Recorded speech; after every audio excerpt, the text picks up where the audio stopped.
Hello guys, આજે આપણે આવી ગયા હતા અમારે જોગમાયાના મંદિરે. ચાલો આપ સૌને પણ અમારે જોગણી માનું દર્શન કરાવીએ.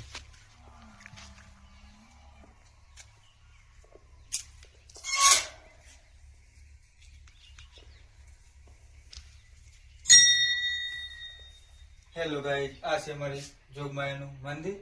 આપ સૌને પણ દર્શન કરાવીએ.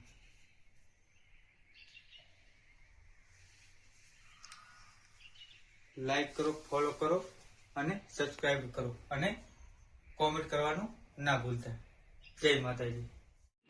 જય જોગમાયા, જય જોગ.